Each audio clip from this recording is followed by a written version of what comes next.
हे चांगल्या पद्धतीने काम करताना तुम्हाला आम्हाला सर्वांना दिसत आहे आणि त्याच पद्धतीने महाराष्ट्राचे लोकप्रिय असे मुख्यमंत्री आदरणीय देवेंद्रजी फडणवीस साहेब आणि त्याचबरोबर उपमुख्यमंत्री आदरणीय एकनाथराव शिंदेजी आणि उपमुख्यमंत्री आदरणीय सुमित्राताई या तिघांच्या नेतृत्वामध्ये महाराष्ट्रामध्ये सुद्धा महायुतीचं सरकार हे अतिशय चांगल्या पद्धतीने शेतकरी, कष्टकरी आणि या सगळ्यांसाठी हितावह असणारे निर्णय हे सातत्याने घेताना तुम्हाला आम्हाला सर्वांना दिसत आहे आणि त्यामुळे या विधान परिषदेच्या ज्या निवडणुका आहेत, या विधान परिषदेच्या निवडणुकांमध्ये या सर्व केंद्रीय सर्व नेते मंडळी आणि राज्यामधील असणारे महायुतीचे हे सर्व नेते, मग आदरणीय देवेंद्रजी असतील, आदरणीय एकनाथराव शिंदेजी असतील, आदरणीय सुमित्राताई असतील, या सर्वांनी मिळून हा निर्णय घेतला की या होणाऱ्या विधान परिषदेच्या निवडणुका ज्या आहेत यामध्ये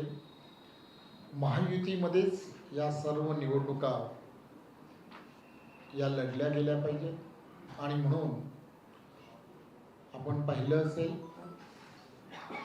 की यामधल्या जागांचं वाटपही या सर्व नेते मंडळींनी बसून अतिशय चांगल्या पद्धतीने कसं होऊ शकतं या संदर्भातला सुद्धा निर्णय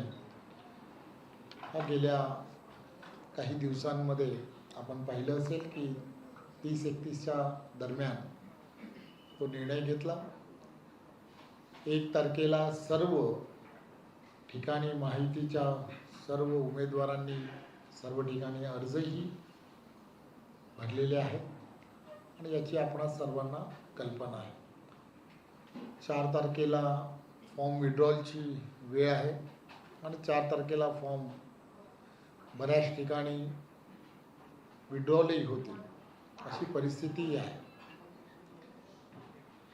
पण या सर्व निवडणुका आणि या निवडणुकांमध्ये मतदान जे आहे ते मतदान त्या ठिकाणचे असणारे नगरसेवक, जिल्हा परिषद सदस्य, तिथले असणाऱ्या पंचायत समितीचे सभापती अशी असणारी तिथली असणारी मतदारांची जी सूची आहे तीही आपल्याला सर्वांना आणि निवडणूक आयोगाने तीही डिक्लेअर केलेली आहे. त्यामुळे संपूर्ण महाराष्ट्रामध्ये एक चांगला मेसेज जाणं हे सुद्धा अपेक्षित आहे की या निवडणुका खेळीमेळीच्या वातावरणामध्ये महायुतीने या 17च्या 17 जागा यामध्ये महायुतीच्याच उमेदवारांना विजय मिळाला पाहिजे म्हणून काल आदरणीय देवेंद्रजी, एकनाथराव शिंदेजी आणि सुमित्राताई या सगळ्या प्रमुख नेत्यांची काल बैठक झाली आणि त्यांनी या निवडणुकीमध्ये महायुतीचे सर्व उमेदवार जे अधिकृत आहेत ते उमेदवार विजयी झाले पाहिजेत यासाठी पूर्णच्या पूर्ण महाराष्ट्रामधील असणाऱ्या त्या ठिकाणच्या असणाऱ्या प्रमुखांना तशा सूचनाही दिल्या की आपण महायुतीमध्येच या निवडणुका विजयाच्या दिशेने घेऊन जायच्या आणि म्हणून ही अधिकृत जी यादी आहे की जी, कारण यामध्ये काही ठिकाणी बरेच वर्ष काम करणारे काही कार्यकर्ते की ज्यांनी सुद्धा उमेदवारी अर्ज भरलेले आहेत,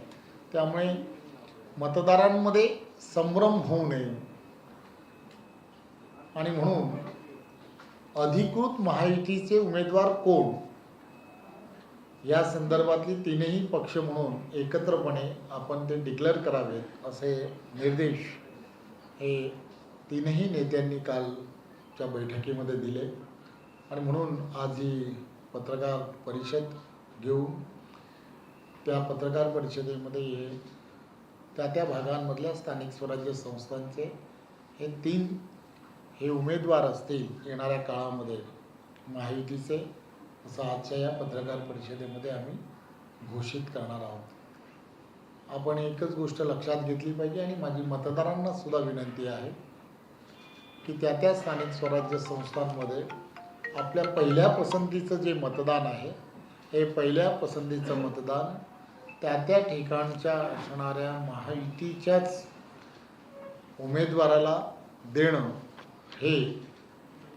पार्टीला आणि महायुतीला सुद्धा अपेक्षित आहे। आणि त्यामुळे ज्यांनी कोणी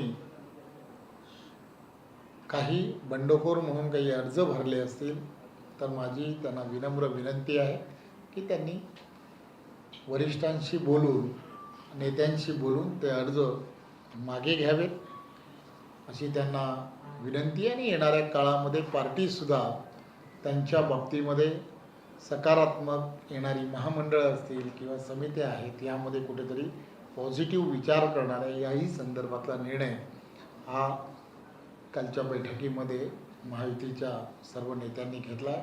त्यामुळे मी आत्ता फक्त आपणासमोर ती यादी एकत्रपणे जी आहे ती काय आहे, महायुतीचे उमेदवार कोण आहेत ती मी आपल्यासमोर वाचून दाखवणार आहे। यामध्ये नागपूर स्थानिक स्वराज्य संस्थांमध्ये डॉक्टर राजीव भास्करराव पोद्दार, भंडारा गोंदिया श्री अविनाश आनंदराव ब्राह्मणकर, वर्धा चंद्रपूर गडचिरोली या स्थानिक स्वराज्य संस्थांमध्ये अरुण हनुमंत लखानी, अमरावती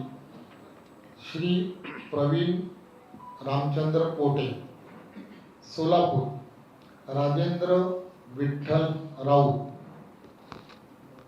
अहमदनगर म्हणजे अहिल्यानगर प्राजक्त प्रसादराव तनपुरे,